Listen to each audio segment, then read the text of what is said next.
Bien-aimé dans le Seigneur, nous te bénissons ce matin. Nous te saluons partout où tu peux te retrouver dans les quatre coins de ce monde.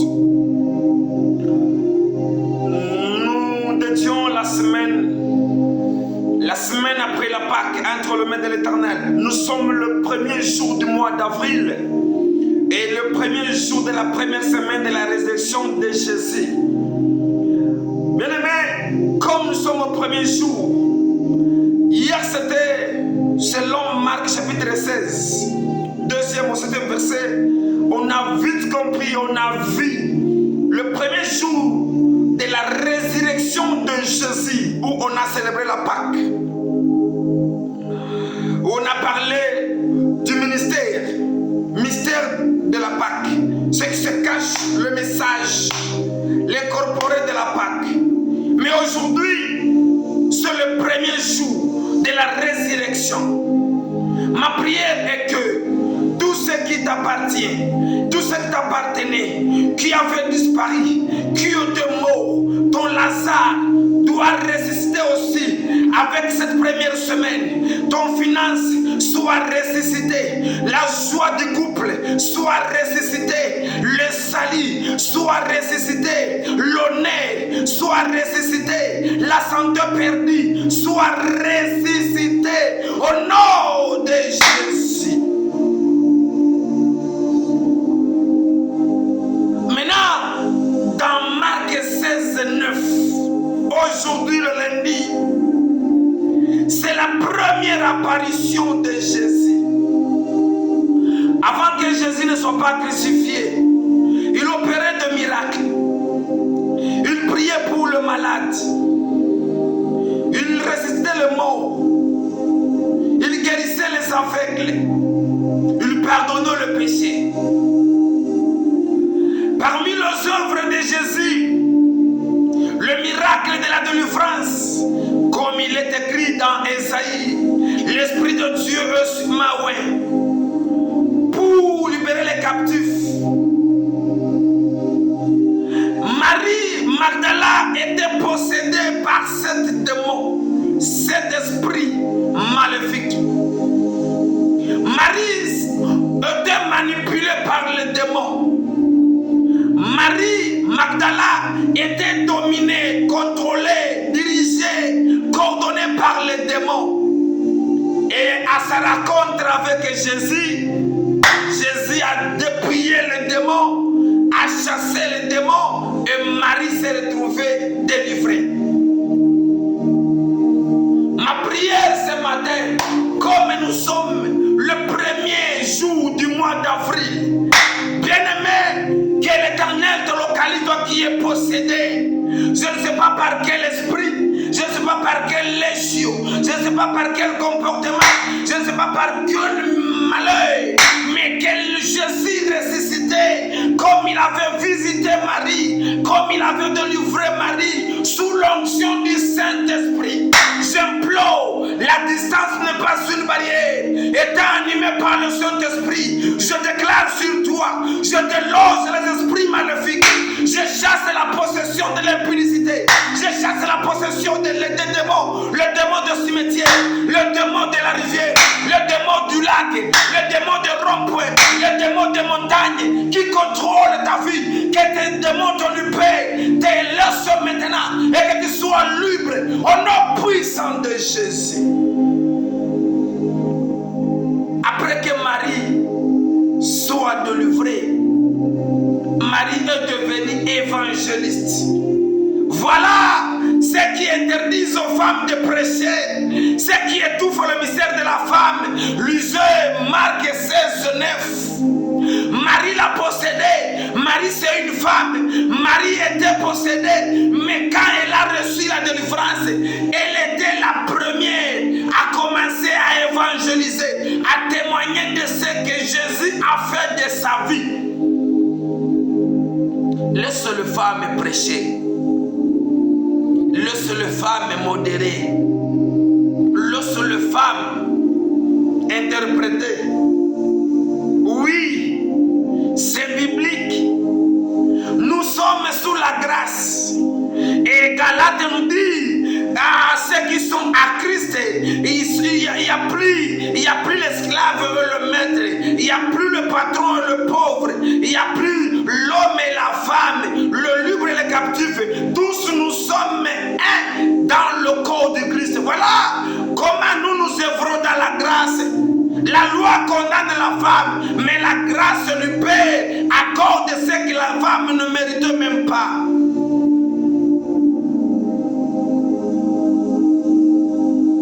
Maintenant, après la résurrection, Jésus est apparu pour la toute première fois. La toute première fois, il est apparu à Marie Magdala, la femme qui était possédée par le démon, la femme qui était délivrée, la femme qui évangélisait. Ah, ma prière ce matin, ma prière pour cette semaine, que Jésus apparaisse dans ta vie, dans ton finance, dans le commerce, dans le voyage, bien-aimé, dans le couple que tu as eu, dans le travail que tu as eu, dans les voyages que tu effectues. Que Jésus apparaisse dans la prison où tu es incarcéré. Que Jésus t'apparaisse dans la maternité où tu attends l'accouchement. Que Jésus t'apparaisse dans le voyage bien-aimé. Que Jésus t'apparaisse dans les hôpitaux où vous êtes interné. Peu importe la situation que tu traverses, tu as été assassiné, tu as été bien-aimé, ou tu as connu l'accident, ou tu es malade, peu importe le lieu sur lequel tu es allongé, mais que Jésus apparaisse dans ta vie, que Jésus apparaisse et que tu reçoives la guérison, et que tu reçoives la libération, et que tu reçoives la délivrance, et que tu reçoives l'honneur perdu au nom de Jésus. Il est apparu cette semaine, bien-aimé, en lisant Marc 16 et 12. Jésus apparaît pour la deuxième fois aux deux disciples qui faisaient le chemin vers les campagnes. Ils partaient au village, ils discutaient par rapport. Le maître est parti, indigné, désespéré, déçu. Leur plan, leur vision, leur projet n'était plus accompli selon eux. Ils ont oublié que le maître a dit: je détruirai le temple bâti pendant les années, mais pendant 3 jours, le temple, je le rebâtirai. Comment le temple est construit après 400, 500 ans, 600 ans, 200 ans? Vous pouvez le démolir et rebâtir ce temple en 3 jours. C'était le message. Mes disciples, mes frères, je dois mourir. Malgré mon âge, je dois mourir sur la croix pour vous donner la rédemption. Et après 3 jours, je serai ressuscité. C'était le message. Maintenant, les disciples, ils ont oublié les promesses. Ils ont oublié ce que le maître avait dit. Chacun a regagné sa profession initiale. Les pêcheurs sont revenus au lac pour pêcher.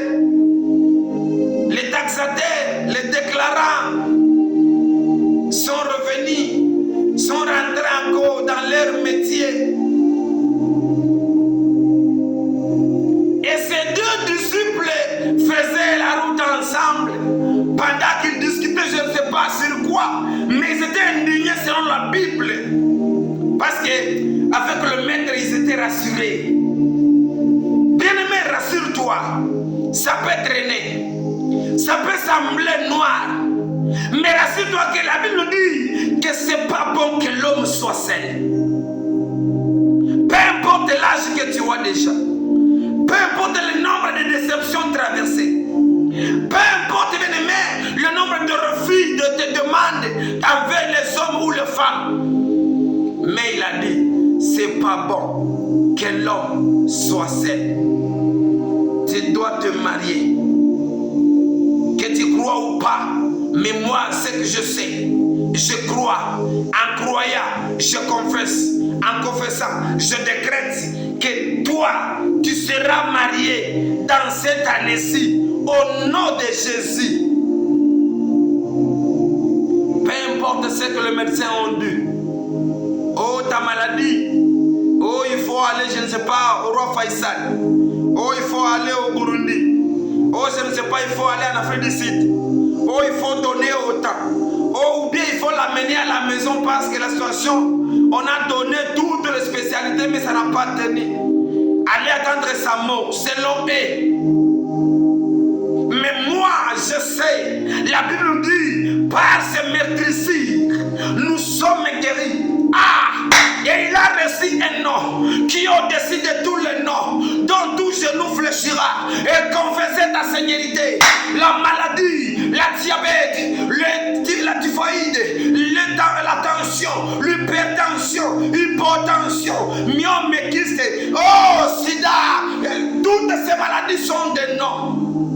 Mais je sais qu'il est écrit que ces noms fléchiront devant le nom de Jésus et confesseront que je suis le roi.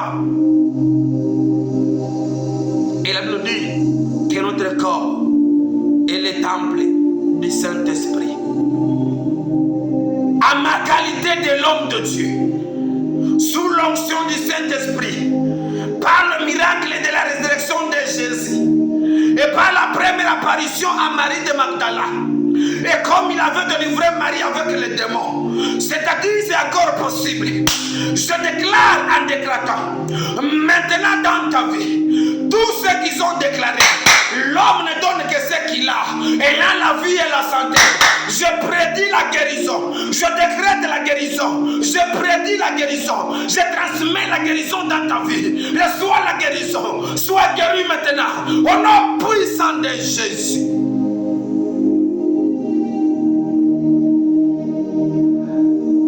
Il est à Paris, devant ses deux disciples. Il dit, allez annoncer à nos frères, à mes frères, ce que vous avez vu, ce que je vous avais dit. Je vous avais dit qu'après 3 jours, je serai ressuscité. Je suis pris dans le tombeau. Je suis vivant. Bien-aimé, je suis ressuscité. Il n'est plus dans le tombeau. Il n'est plus enterré. La terre n'a pas supporté. La terre a vomi le maître. La pierre n'a pas supporté. La pierre a été déverrouillée. Pourquoi? C'était la parole accomplie. Jésus est ressuscité et il est apparu à nous deux. Ah bon? Il est apparu. Waouh! 3e apparition, selon toujours Marc 16. Il est apparu maintenant devant les 11 disciples. Pendant qu'ils étaient à table en train de manger, mais ils mangeaient sans appétit, ils mangeaient sans courage. Il peut t'arriver de dire que les situations que tu traverses aujourd'hui, même l'appétit de manger te manque. Même le courage de se laver vous manquez. Même le temps de se oindre, mais vous n'avez plus le goût, l'envie. Pourquoi? Vous êtes choqué dessus. Vous espérez avoir la parcelle ou le travail ou l'homme avec qui vous avez investi beaucoup. Il t'a déçu, c'est ça le monde. Et par cette déception, tu manques l'envie de vivre. Tu veux peut-être te tuer. Tu manques l'appétit parce que l'homme t'a abandonné, parce que le travail, on t'a refoulé, parce que tu as tombé en faillite, parce que la parcelle achetée a été bien aimée, confisquée. Prends courage. Prends courage. S'il faut manger, mange, ma soeur, mon frère, mange. S'il faut s'habiller, lave-toi, habille-toi, prends courage. Il y a encore de l'espoir, il y a encore la chance, il y a encore le miracle, il y a encore la parcelle, il y a encore le mariage, il y a encore de l'argent, il y a encore la promotion, il y a encore le visa, il y a encore le salaire, il y a encore, il y a encore, il y a encore, il y a encore. Prends courage. Prends courage. avec Jésus. Jésus a reproché les 12. Il a reproché aux 11 disciples quoi? L'incrédulité. Pendant qu'ils ont reçu le message de ces 2 disciples dont Jésus est apparu dans le chemin vers les campagnes, ils doutaient, dit non, non, moi je sais, certains d'eux, peut-être Judas, peut-être Jean, peut-être Pierre, peut-être Bartimée, peut-être Jacob. Ils ont dit, de ce qu'on a vu, ce qu'on lui a fait. Il a été d'abord percé, la lance aux côtes. Cette lance a détruit le poumon, le cœur, la foi. Non, il ne peut pas. On lui a giflé jusqu'à ce qu'il était comme de la bouillie. Son dos, on voyait les dos du Seigneur. Non, il ne peut pas.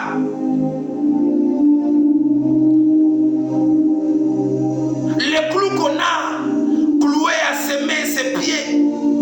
Non, non, non, non. Il allait perdre la vie. Il a perdu même le sang. L'ennemi, il est tombé dans l'ennemi. Il ne peut plus.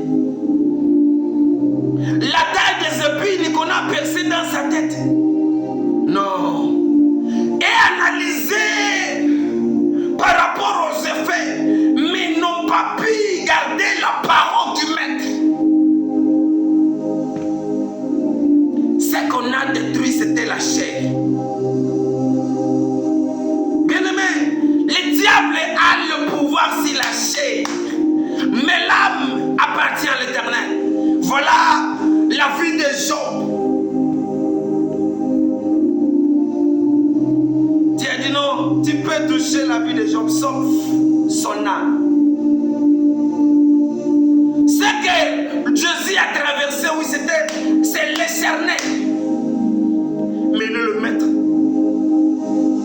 Les disciples sont basés sur ce qui se fait de la chair. Au lieu de s'appuyer sur la parole, le maître, on a vécu avec lui. On le connaît bien.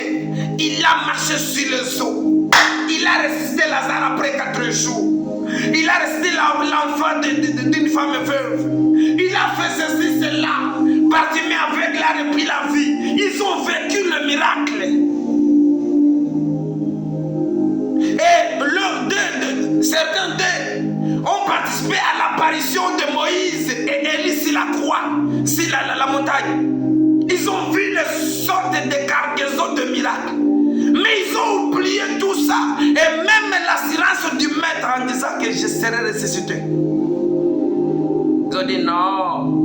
Voilà quand il est apparu. Il a reproché aux 11 disciples l'incrédulité. Bien-aimé, peu importe le prédicateur qui te prêche, peu importe ton problème, l'incrédule, Dieu n'exauce pas la prière, mais Dieu exauce la foi. Et nous sommes sauvés par la foi. Et nous serons enlevés par la foi. Nous serons aussi par la foi. Sans la foi dans la vie, ce n'est que rien. Un païen, un impédique et un chrétien sans la foi sont le même. Le salut sans la foi n'est vain. La prière sans la foi n'est vain. Les offrandes sans la foi n'est vain. Tout ce que tu peux faire, tout ce que tu peux traverser, tout ce que tu peux opérez-en, bien-aimé, avec et dans et pour et dans la foi. Avec la foi, pour la foi, dans la foi. Jésus les reprochait l'incrédulité. Bien-aimé, l'incrédulité.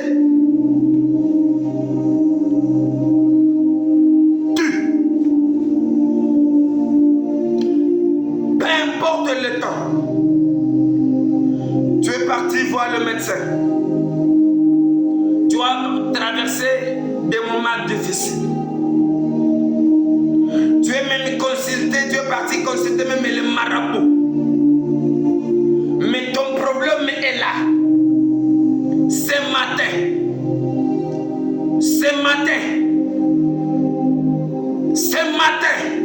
je parle sous l'onction du Saint-Esprit. Avec la résurrection de Jésus, avec l'assurance qu'il m'a donnée, voici le miracle qui accompagnera ceux-là qui auront crié. Peu importe ton problème, lève tes mains en l'heure. Assis-toi, mets-toi à genoux là que tu es. Je voudrais parler avec la situation que tu traverses. Je voudrais prier sur ta vie, bien-aimée, que le changement se manifeste maintenant. Que Jésus apparaît dans ta vie. Non comme Jésus seulement, mais comme Jésus ressuscité. Non comme ressuscité, mais comme celui qui délivre.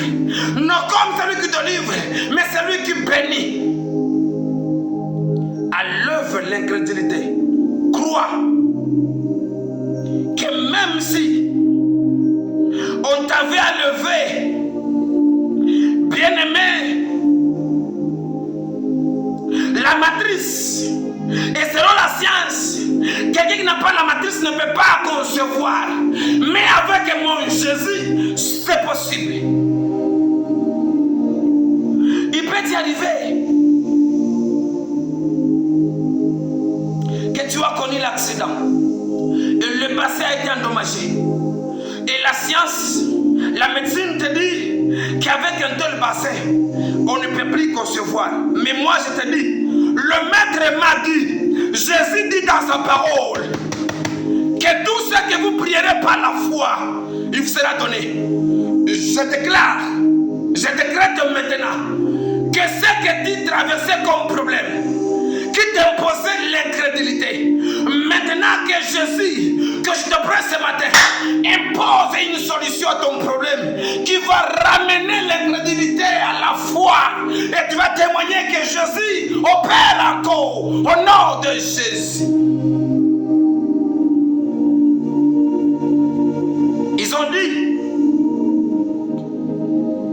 que l'enfant est mal positionné dans le ventre. Il faut l'opération, l'intervention chirurgicale. Dans la Bible, même dans la nature, je n'ai jamais vu où un agneau, un éléphant, une chèvre, mais pas par césarienne. C'est la science. Dans la Bible, les femmes sont incorporées dans la Bible, sont citées dans la Bible. Je n'ai jamais vu où une femme de la Bible avait accouché par césarienne. C'est-à-dire, c'est la science. Maintenant, ils ont dit selon le résultat de la machine de l'échographie que les enfants, comme c'est le jumeau, sont mal positionnés ou sont entourés par les cordons ombilicaux.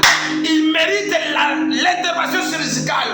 Je parle à ta grossesse. Je déclare, j'impose aux enfants de bouger maintenant. Là qu'ils sont, ils me suivent. Les jumeaux, le faux jumeau, le vrai jumeau. Cette grossesse, je l'impose de la main. Commencez maintenant à bouger. Reprenez la forme. Reprenez la forme, la position normale. La position normale. Retourne à la position normale. Au nom de Jésus.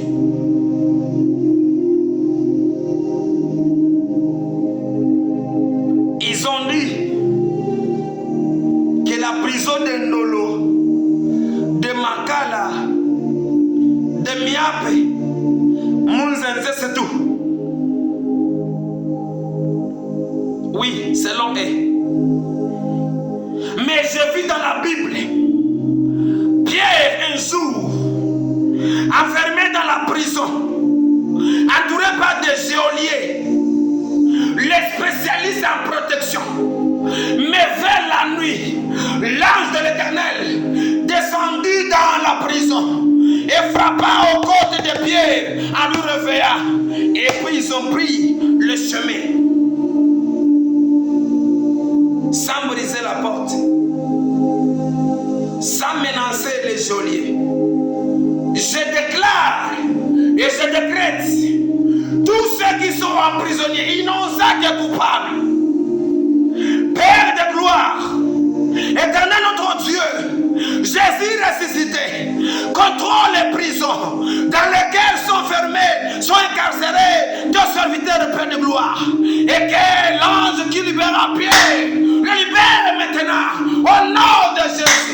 Et que les mois prochains, et comme cette semaine, c'est une semaine de visitation, d'apparition, que Jésus apparaît dans la cellule où tu es et que tu sois libéré, que le gouvernement décrète, oh, l'amnistie, le pardon, oh, la grâce présidentielle, et que ton nom soit à Paris, si la liste, et que tu te retrouves libéré au nom de Jésus. La semaine de l'apparition. Bien-aimé, cette semaine, ma prière est que Dieu, Jésus, t'apparaît.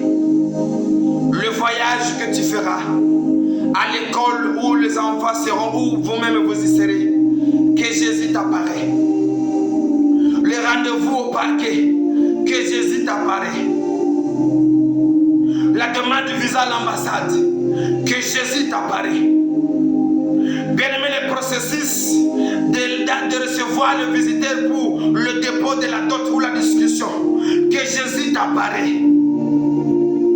Bien-aimé, le rendez-vous avec le médecin à l'extérieur du pays ou à l'intérieur du pays, peu importe où, mais que Jésus qui est à Paris, à Marie de Magdala, Jésus t'apparaît aussi dans ta direction, dans ton voyage.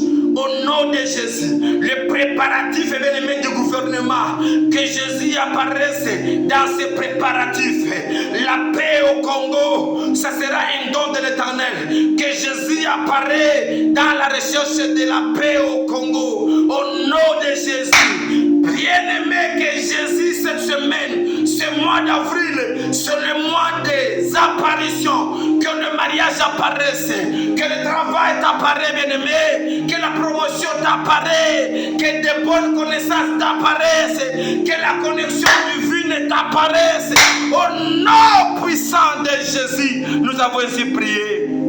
Amen. Que Dieu te bénisse abondamment.